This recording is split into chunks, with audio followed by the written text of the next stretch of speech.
মূলত সাংগঠনিক স্তরে আমাদের আজকে আলোচনা আশু বিস্তারিতভাবে ব্যক্ত করে গেছেন।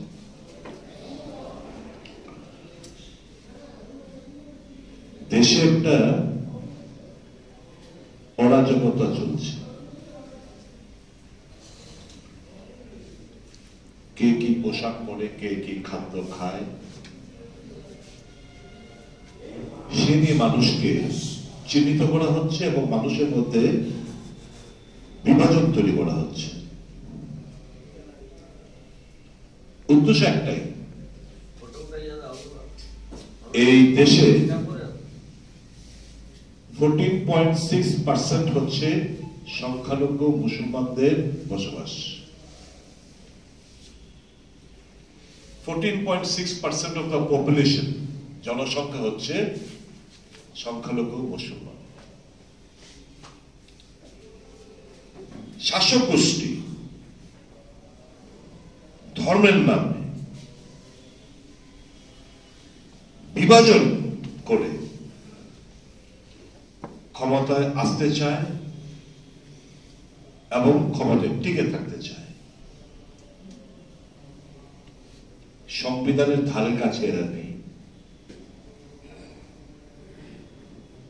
মানুষের যে আস্থা বিশ্বাস, তার প্রতি কোনো সম্মান নেই। শুধু একটাই ইলেকটোরাল গেইন, ভোটের রাজনীতি, ভোটে জিততে হবে, ক্ষমতায় টিকে থাকতে হবে, লুট বাণিজ্যকে একটা প্রাতিষ্ঠানিক একটা রূপ দিতে হবে।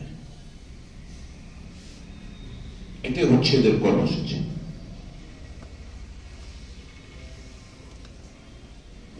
একটা ভীতি তারা করে বেড়াচ্ছে সংখ্যালঘু সম্প্রদায়ের মানুষ। আমরা দেখছি কোথায় কি ঘটছে, কোথায় বুলডোজার নামে ভাঙচুর করা হচ্ছে, কোথায় মসজিদের জায়গায় মন্দির দেখানোর চেষ্টা হচ্ছে। এই রাজ্যে নতুন করে হচ্ছে। রাজনগর বিধানসভা কেন্দ্রে আপনারা জানেন, খবরের কাগজে পড়েছেন, সোশ্যাল মিডিয়াতে দেখেছেন। 1992-93 সালে রাজনগর বিধানসভা কেন্দ্র এলাকায় ডিমাতলিতে আর মাটির নিচে দীর্ঘদিন পর এক্সকাভেশন করে একটা মসজিদ উদ্ধার হয়েছে। ওখানে নামাজ চলছে 1992-93 সাল থেকে। হঠাৎ করে বলতে শুরু করলো এটা জগন্নাথ মন্দির। প্রশাসন নির্বিকার। এই যে জাতিগত এবং মানুষের আস্থার প্রতি একটা যে ধাক্কা দিচ্ছে, প্রশাসন নির্বিকার, হেলদোল নেই।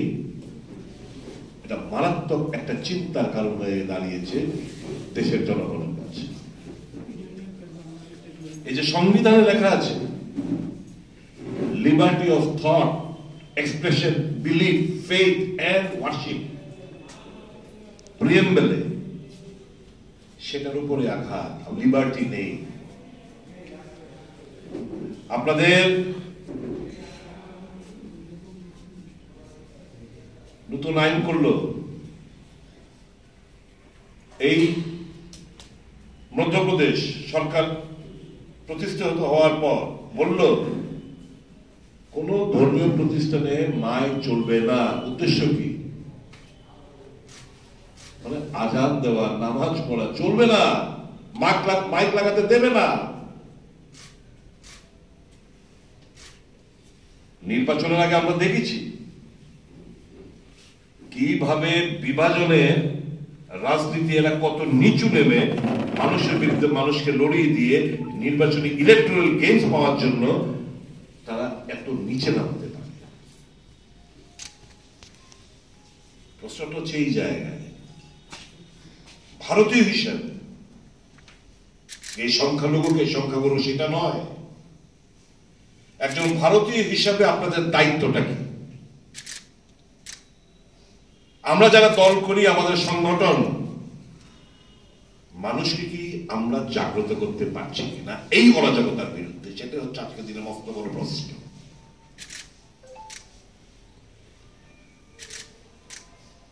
সমাজ পরিবর্তনের ডাক, এই যে অরাজকতার সৃষ্টি হয়েছে দেশ জুড়ে, মানুষকে কতখানি আমরা সংঘবদ্ধ করে মানুষের আত্মমর্যাদা, তাদের অধিকার আমরা সুরক্ষিত রাখতে পারছি সংগঠন দ্বারা, আজকে হচ্ছে এটার বিশ্লেষণ করার দিন। দিনে নেবেন আমাদের করণীয় কি, কিসের হতাশা? এই যে আলো, এখন প্রখর রোদ, দুপুর, কিছুক্ষণ বাদে অন্ধকার নেমে আসবে, ঠিক কয়েক ঘন্টা পর আবার নতুন একটা সকাল তার আবির্ভাব ঘটবে। After every task, there is always a dawn. অন্ধকারের পর একটা নতুন একটা প্রভাত, the natural system। স্বৈরাচারী মনোভাব নিয়ে গণতন্ত্রকে পদদলিত করে, সংবিধানকে হেয় প্রতিপন্ন করে, মানুষকে বোকা বানিয়ে দীর্ঘদিন ক্ষমতায় টিকে থাকা যায় না। এটাই সিস্টেম। আজকে যারা ধর্মের নামে, মানুষ একটা বিরাট অংশের মানুষ, আমি এই হিন্দি বলয় তিনটি রাজ্যের নির্বাচনের আগে বিভিন্ন যে ইন্টারভিউ, বিভিন্ন সামাজিক মাধ্যমে ইন্টারভিউ নেয়, মানুষকে বলতে শুনেছি, কিছু কিছু মানুষকে, नहीं इस बार तो हम राष्ट्रवाद के पक्ष में वोट डालेंगे। राष्ट्रवाद का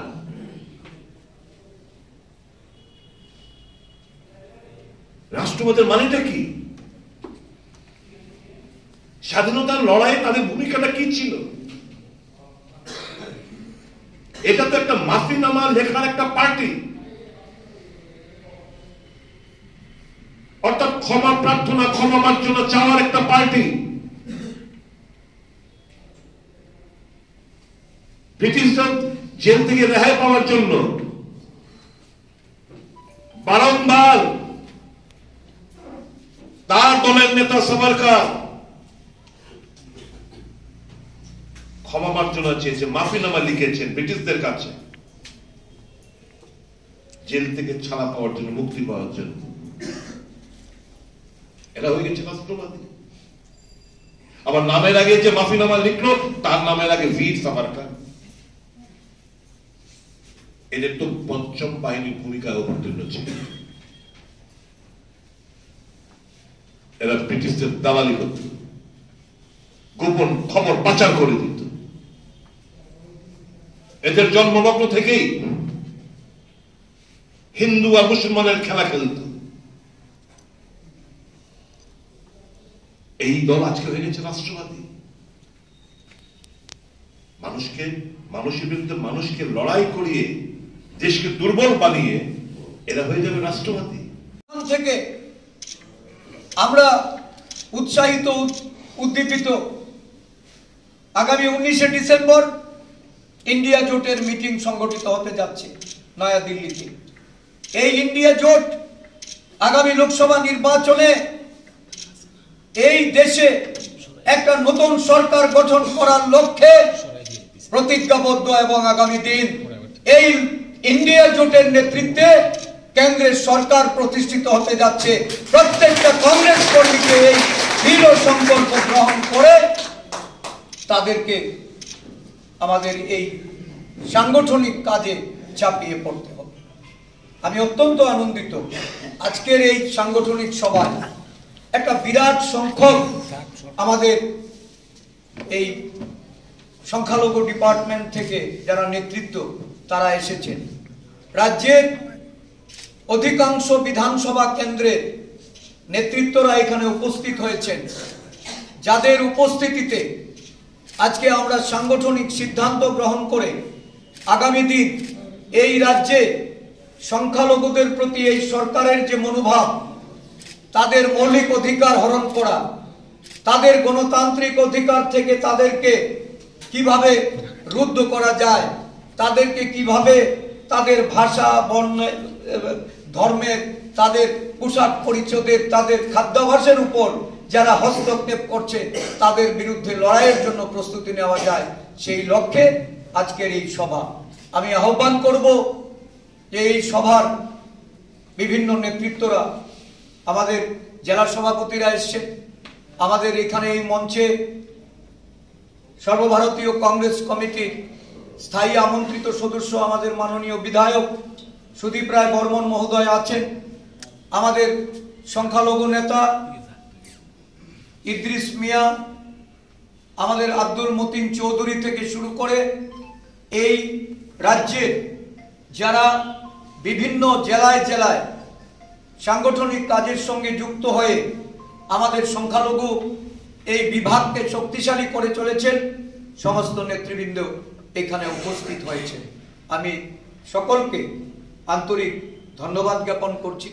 ত্রিপুরা প্রদেশ কংগ্রেস তার সমস্ত বিভাগগুলিকে শক্তিশালী করে আগামী দিন এগিয়ে যাওয়ার লক্ষ্যে আপনাদের সকলের সহযোগিতার সমর্থন আমি কামনা করছি। আমি সাথে সাথে আপনাদের কাছে আমি একটা আহ্বান রেখে যাব। আমার পর আমি অনুরোধ করব, এখানে আমাদের সর্বভারতীয় কংগ্রেস কমিটির স্থায়ী আমন্ত্রিত সদস্য সুদীপ বাবু আছেন, সুদীপ বাবু মূল্যবান বক্তব্য রাখবেন।